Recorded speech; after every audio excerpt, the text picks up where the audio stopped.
Hello बच्चों, मेरा school channel में आपका स्वागत है। आज का हमारा वीडियो रहेगा 10वीं कक्षा के बच्चों के लिए। क्षितिज भाग 2 की पहली कविता सूरदास के पद आज हम पढ़ेंगे। सूरदास के ये पद सूरदास की रचना सूरसागर के भ्रमर गीत से ली गई है।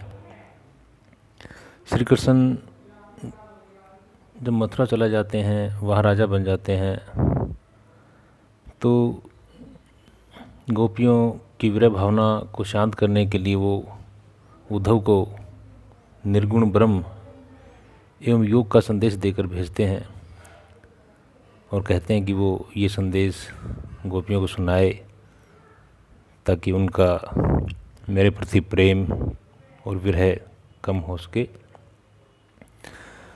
उद्धव श्री कृष्ण का वो संदेश गोपियों को देता है, तभी वहाँ एक भ्रमर आ जाता है।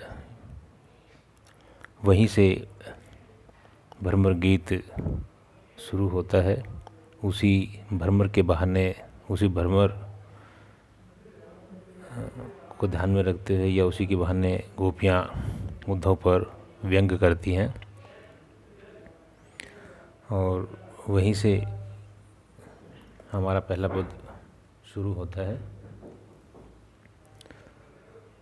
तो पहले पद में क्या कहा है कि उद्धव तुम हो अति बड़ भागे, ऐपरस रहत सने तगाते, नाहिन मन अनुरागी, पुर इन पात रहत जल भीतर, तारस देह न दागी, जो जल माह तेल की गागरी, बूंद न ताको लागी, प्रीति नदी में पाँव न बोरियो, दृष्टि न रूप परागी, सूरदास अबला हम भोरी, गुर चाटी जो पागी। देखो, श्री कृष्ण मथुरा से ही अपने मित्र उद्धव को योग का संदेश या निर्गुण ब्रह्म का संदेश देकर गोपियों के पास भेजता है। गोपियों को वो संदेश पसंद नहीं आता, अच्छा नहीं लगता और उसी के जवाब में गोपियाँ उद्धव से क्या कहती हैं कि उद्धव तुम हो अति बड़ भागे, कि हे उद्धव तुम बहुत ही भाग्यशाली हो। गोपियाँ उद्धव पर व्यंग करती हैं, वो वास्तव में उसे भाग्यशाली नहीं बता रही, क्योंकि आगे जब आगे की लाइन हम पढ़ेंगे तो ये स्पष्ट हो जाएगा कि उद्धव तुम हो अति बड़ भागे, कि हे उद्धव तुम बहुत ही भाग्यशाली हो। व्यंग करती हुई कहती हैं ये बात। ऐपरस रहत सने तगाते, ऐपरस रहत सने तगाते, ऐपरस का मतलब अछूता, सने तगा मतलब प्रेम का धागा। कहते हैं कि तुम श्री कृष्ण के प्रेम रूपी धागे से नहीं बंधे हो, उससे अछूते रहे हो। ना ही न मन अनुरागी, और ना ही श्री कृष्ण के प्रति तुम्हारे मन में अनुराग या प्रेम उत्पन्न हुआ है। देखिए, जब श्री कृष्ण के प्रेम रूपी धागे से उद्धव नहीं बंधा है, श्री कृष्ण के प्रति प्रेम भी उसके मन में उत्पन्न नहीं हुआ है,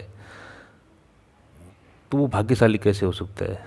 इसीलिए इसमें व्यंग है कि उद्धव तुम हो अति बड़ भागे, हे उद्धव तुम बहुत ही भाग्यशाली हो, क्योंकि तुम्हारे मन में श्री कृष्ण के प्रति प्रेम उत्पन्न हुआ है। तुम श्री कृष्ण के प्रेम रूपी धागे से अभी तक नहीं बंधे हो। पुर इन पात रहत जल भीतर, तारस देह न दागी। कहते हैं जिस प्रकार कमल का पत्ता, पुर इन पात का मतलब कमल का पत्ता, रहत जल भीतर, जल के भीतर रहता है, जल में रहता है, तारस देह न दागी, लेकिन उस कमल के पत्ते पर कोई दाग, कोई निशान, कोई धब्बा पानी का नहीं होता।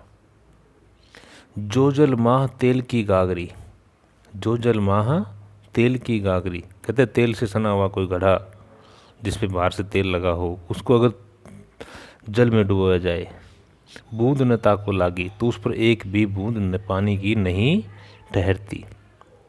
उसी तरह से उद्धव को कहती हैं कि तुम श्री कृष्ण के पास रहते हो, लेकिन फिर भी उसके प्रेम का तुम्हारे ऊपर कोई असर नहीं है, इसलिए तुम बहुत ही भाग्यशाली हो। प्रीति नदी में पाँव न बोरियो, प्रीति नदी में पाँव न बोरियो दृष्टि न रूप परागी। कहता है कि प्रीति नदी प्यार रूपी नदी, प्यार की नदी, प्रेम की नदी। प्रीति नदी में पाँव न बोरियो, प्रेम की नदी में तुमने कभी अपना पैर नहीं डुबोया। दृष्टि न रूप परागी, दृष्टि न रूप परागी, कहते हैं श्री कृष्ण के रूप को देख कर के तुम्हारे दृष्टि में कभी प्रेम उत्पन्न हुआ ही नहीं, उसके प्रति मोह उत्पन्न नहीं हुआ। सूरदास अबला हम भोरी, क्या कहते हैं सूरदास? अबला हम भोरी, कि हम तो भोली भाली गोपियाँ हैं। गुड़ चाटी जो पागी, हम तो गुड़ से उस प्रकार चिपकी हुई है, जैसे कि गुड़ से चींटियाँ चिपकी होती हैं, हम तो श्री कृष्ण से उसी तरह से चिपके हुए हैं। गुड़ चाटी जो पागी, कहते हैं गुड़ से चींटियाँ, चाटी मतलब चींटियाँ जो पागी, जिस प्रकार चिपकी होती हैं उसी तरह से हम भी श्री कृष्ण के प्रेम में लिप्त हैं। दूसरा पद्यांश देखो इसका।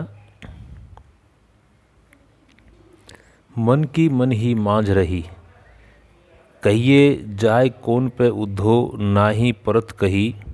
अवधि आधार आस आवन की तन मन बिथा सही। अब इन जोग संदेशनि सुनि सुनि, बिरहिनी बिरह दही। चाहती हुती गुहारी जित हित, उत्तय धार बही। सूरदास अब धीर धर ही क्यों, मर्यादा न लही। देखो इस पद्यांश में क्या है, मन की मन ही मांझ रही। इसमें गोपियाँ ये स्वीकार कर लेते हैं कि हमारे मन की बात मन में ही रह गई है, और इससे ये पता चलता है कि श्री कृष्ण के प्रति उनके मन में कितना प्रेम था। तो क्या कहा इसमें कि मन की मन ही मांझ रही, कि हे उद्धव मन की मन ही, कि हमारे मन की बात मन में ही रह गई। मन की मन ही मांझ रही, कि मन की बात मन में ही रह गई, क्योंकि श्री कृष्ण मथुरा चले गए हैं और मथुरा से वो लौट करके आए नहीं, उद्धव को भेज दिया। इसलिए गोपियाँ ये बात कह रही हैं कि हम श्री कृष्ण से की अपने मन की बात नहीं कह पाई, इसलिए कहती हैं कि मन की मन ही मांझ रही, कि हमारे मन की बात मन में ही रह गई। कहिए जाए कौन पे उद्धव, कि हे उद्धव कहो ये बात हम किसको जाकर कहें। कहिए जाए कौन पे उद्धव, कि हे उद्धव अब हम अपनी मन की बात किसको कहें। ना ही परत कही, ये बात किसी से कही भी नहीं जाती, और ये मन की बात किसी से कही भी नहीं जाती। अवधि आधार आस आवन की, अवधि आधार आस आवन की, कहते उनके आने की आस में। अवधि आधार आस आवन की, आस मतलब आशा, कि श्री कृष्ण के आने की आस में ही, आने की संभावना में ही तन मन बिथा सही। तन मन बिथा का मतलब पीड़ा, कहते हैं तन मन की पीड़ा हमने सहन की है। श्री कृष्ण के आने की आस में ही हमने तन और मन से पीड़ा को सहन किया है। अब इन जोग संदेशनि सुनि सुनि, बिरहिनी बिथा दे बिरह दही। कहते अब इन योग संदेशनि सुनि सुनि, कि हे उद्धव अब तुम्हारे इन योग संदेशों को सुन सुन करके, तुम्हारे इन योग संदेशों को सुन सुन करके बिरहनी बिरह दही, हम विरहनियाँ विरह की अग्नि में जल रही हैं। दही का मतलब जलना, कि अब तुम्हारे इन योग संदेशों को सुन सुन करके हम विरहनियाँ बिरह दही, विरह की अग्नि में जल रही हैं। चाहती होती गुहार जित ही तय, चाहती होती, होती मतलब थी, चाहती होती गुहारी, गुहार मतलब गुहार लगाना, रक्षा के लिए किसी को पुकारना। जित ही तय जहाँ, उत्तय धार भई, वहीं से। कहता है कि जिसको हम रक्षा के लिए पुकारना चाहती थी, चाहती होती गुहार जित ही तय, है ना, जिसको हम रक्षा के लिए पुकारना चाहती थी, बुलाना चाहती थी, उत्तय धार वही, कहते वहीं से, वहीं से धार मतलब योग की धार, योग का ज्ञान, कहते हैं वहीं से योग का संदेश बह रहा है, वहीं से हमें योग का संदेश मिला है। सूरदास अब धीर धर ही क्यों, क्या कहते हैं सूरदास, अब धीर धर ही क्यों, कि हे उद्धव अब हम धैर्य धारण क्यों करें, मर्यादा न लही, अब तो कोई मर्यादा बाकी नहीं रही है, सारी मर्यादाएं श्री कृष्ण ने तोड़ दी हैं, इसलिए अब हम धैर्य धारण क्यों करें। आगे देखो इसका तीसरा पद, हमारे हरि हारिल की लकड़ी, मन कर्म वचन नंद नंदन उर, यह दृढ़ करी पकड़ी, जागत सोवत सौपन दिवस निशी, कान्ह कान्ह जकरी, सुनत जोग लागत है ऐसो, जो करवी ककरी, सू तो भ्याति हमको ले आए, देखी सुनी न करी, यह तो सूर तिन ही लै सौंपो, जिनके मन चक्री। इस पद में क्या कहा है, इस पद में उद्धव की योग साधना को कड़वी ककड़ी के समान बताया है गोपियों ने, और श्री कृष्ण के प्रति अपने प्रेम की दृढ़ता को प्रकट किया है। क्या कहा है कि हमारे हरि हारिल की लकड़ी, कि हे उद्धव हमारे हरि, मतलब हरि कौन, श्री कृष्ण, कि हमारे प्रभु श्री कृष्ण ने तो हारिल पक्षी की लकड़ी के समान है। अब हारिल पक्षी की लकड़ी क्या है, हारिल एक पक्षी होता है जो अपने पंजों में सदा एक लकड़ी को दबाए रहता है, पकड़े रहता है, कभी भी उस लकड़ी से वो अलग नहीं होता। इसलिए उसका उदाहरण देती हैं गोपियाँ कि हमारे हरि हारिल की लकड़ी, कहते हैं हमारे श्री कृष्ण तो हमारे लिए हारिल पक्षी की लकड़ी के समान हैं। मन कर्म वचन नंद नंदन उर, कहता है मन से कर्म से वचन से, नंद नंदन मतलब नंद के बेटे को, उर का मतलब हृदय, अपने मन से वचन से कर्म से हमने नंद के बेटे श्री कृष्ण को दृढ़ करी पकड़ी, मजबूताई से पकड़ा हुआ है। जिस प्रकार हारिल पक्षी लकड़ी को पकड़े रहता है, उसी तरह से हमने भी श्री कृष्ण को अपने मन वचन और कर्म से मजबूताई से पकड़ा हुआ है, हम कभी भी उससे अलग नहीं हो सकते। जागत सोवत सौपन दिवस निशी, कान्ह कान्ह जकरी, कान्ह कान्ह का मतलब श्री कृष्ण, श्री कृष्ण कहते जागत सोवत, जागते समय सोते समय, सौपन, सौपन में भी, दिवस निशी दिन में रात में, यानी कि हर वक्त, जाते समय सोते समय, सौपन में, दिन में रात में, हर समय हम कान्ह कान्ह ही रटती रहती हैं, यानी कि श्री कृष्ण का ही जाप करती रहती है। सुनत जोग लागत है ऐसो, कि हे उद्धव तुम्हारा योग संदेश सुन करके ऐसा लगता है, जो कड़वी ककड़ी, जैसे कोई कड़वी ककड़ी हो। कि हे उद्धव तुम्हारे योग की बातें सुन करके, तुम्हारा निर्गुण ब्रह्म का ज्ञान सुन करके ऐसा लगता है जैसे कोई कड़वी ककड़ी। सू तो व्याधि हमको ले आए, देखी सुनी न करी, सू तो व्याधि, व्याधि होता है रोग बीमारी, हमको ले आए, कि हे उद्धव तुम ये कैसी बीमारी ले आए, सू तो व्याधि हमको ले आए, तुम्हें हमारे पास ये कैसी बीमारी ले आए, कैसा रोग ले आए, देखी सुनी न करी, जिसको न हमने पहले कभी देखा है, न उसके बारे में कभी सुना है, और न ही कभी उसको भोगा है। कि हे उद्धव सू तो व्याधि, तुम हमारे लिए कैसी ये रोग ये बीमारी ले आए, जिसको हमने ना कभी भोगा है, ना सुना है, ना कभी देखा है। यह तो सूर तिन ही ले सौंपो, यह तो सूर तिन ही ले सौंपो, जिनके मन चक्री। क्या कहते हैं सूरदास इसमें, कि यह तो सूर, सूर का मतलब सूरदास, तिन ही ले सौंपो। गोपियाँ कहती हैं कि हे उद्धव ये तो तुम उन्हीं को सौंप दो, तिन ही ले सौंपो, तुम उन्हीं को सौंपो। क्या क्या सौंपो, ये योग का संदेश, कि हे उद्धव तुम ये योग का संदेश उन्हीं को सौंप दो, जिनके मन चक्री, जिनके मन चक्री के समान घूमते रहते हैं, अर्थात जिनके मन एक जगह स्थिर नहीं रहते। हमारे मन तो एक जगह स्थिर है, हम श्री कृष्ण से ही प्रेम करती हैं, वही हमारे आराध्य देव है। इसलिए तुम ये योग का संदेश उनको सौंपो या उनको दो, जिनके मन चक्री के समान घूमते रहते हैं। चौथा पद देखो, हरि है राजनीति पढ़ आए, समझी बात कहत मधुकर के समाचार सब पाए। इक अति चतुर होते पहले ही अब गुरु ग्रंथ पढ़ाए, बड़ी बुद्धि जान जो उनकी जोग संदेश पठाए।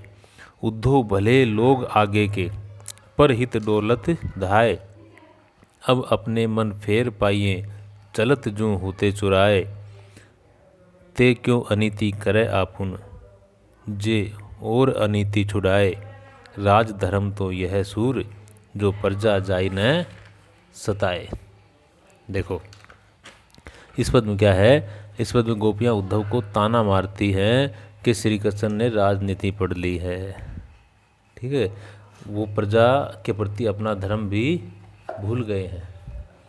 और क्या कह रहे हैं फिर वो कि हरि है राजनीति पढ़ाए। गोपियाँ फिर उद्धव से कहती हैं कि हरि है राजनीति, हरि का मतलब श्री कृष्ण, कि हमारे हरि श्री कृष्ण भगवान श्री कृष्ण राजनीति पढ़ आए, उन्होंने राजनीति पढ़ ली है। कि श्री कृष्ण ने अब राजनीति पढ़ ली है। समझी बात कहत मधुकर के, मधुकर का प्रयोग हुआ है उद्धव के लिए। समझी बात कहत मधुकर के, कि हे उद्धव हम सारी बातें समझ गई, समाचार सब पाए। श्री कृष्ण ने जो समाचार तुम्हारे माध्यम से भेजे थे वो समाचार भी हम सब समझ गए, सब पा लिए हमने। एक अति चतुर होते पहले ही, होते मतलब थे, एक अति चतुर होते पहले ही, कहते हैं एक तो श्री कृष्ण पहले से ही बहुत चालाक थे, एक तो श्री कृष्ण पहले से ही बहुत चालाक थे। अब गुरु ग्रंथ पढ़ाए और अब उन्होंने गुरु के ग्रंथ पढ़ लिए हैं, अब तो वो और ज़्यादा चालाक हो गए और उनको ज़्यादा ज्ञान हो गया। बड़ी बुद्धि जान जो उनकी जोग संदेश पढ़ाए, बड़ी बुद्धि जान जो उनकी, कहते हैं अब उनकी संदेश उनकी बुद्धि और ज़्यादा बढ़ गई है, उनका ज्ञान और बढ़ गया है, इसलिए उन्होंने योग संदेश पढ़ाए, हमारे लिए योग का संदेश भेजा है। पढ़ाए मतलब भेजना। उद्धव भले लोग आगे के पर हित डोलत धाए, उद्धव भले लोग आगे के मतलब हमसे पहले के, हमारे पूर्व समझो एक तरह से। उद्धव भले लोग आगे के, कि हे उद्धव हमसे पहले के लोग बहुत अच्छे थे, वो चालाक नहीं थे, चतुर नहीं थे, भोले भाले थे। तो कहते हैं कि उद्धव भले लोग आगे के, कि हे उद्धव हमसे पहले के लोग हमारे से बहुत अच्छे थे वो। पर हित डोलत धाय, पर हित मतलब दूसरों के हित के लिए, दूसरों की भलाई के लिए, डोलत धाय मतलब घूमते फिरते थे, काम करते थे, जो दूसरों के हित के लिए घूमते फिरते थे, काम करते थे। अब अपने मन फेर पाइए, अब अपने मन फेर पाइए चलत जू होते चुराए। देखो कहते अब अपने मन फेर पाइए, कहते हम अपने मन अब दोबारा से पालेंगी, चलत जू होते चुराए, जो श्री कृष्ण ने यहाँ से जाते वक्त चुरा लिए थे। श्री कृष्ण जब मथुरा गए तो गोपियाँ कहती हैं कि जब वो मथुरा गए तो हमारा दिल चुरा के ले गए थे, इसलिए अब वो कह रही है कि अब अपने मन फेर पाइए। कहता है कि हम अपने मन जिनको श्री कृष्ण यहाँ से जाते वक्त चुरा के ले गया था उनको दोबारा से पालेंगी। ते क्यों अनीति करे आपुन, ते क्यों अनीति करे आपुन, कहते हैं कि वो श्री कृष्ण स्वयं क्यों अन्याय करता है। ते क्यों अनीति, अनीति मतलब अन्याय करे, कहते हैं कि ते क्यों अनीति करे आपुन, वो खुद ही क्यों अन्याय करता है। जे और अनीति छुड़ाए, जो दूसरों के अन्याय अनीति को छुड़ाता है, जो दूसरों के प्रति जो अन्याय हुआ अनीति हुआ उसको छुड़ाता है, वो स्वयं ही अब क्यों अन्याय हमारे साथ कर रहा है।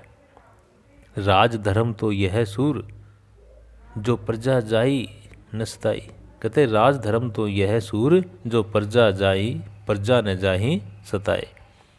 गोपियाँ कहती हैं कि राज धर्म तो यह है, कि राजा का धर्म तो यह होता है कि प्रजा सताई ना जाए, प्रजा के दुख दर्द का राजा ध्याने रखे।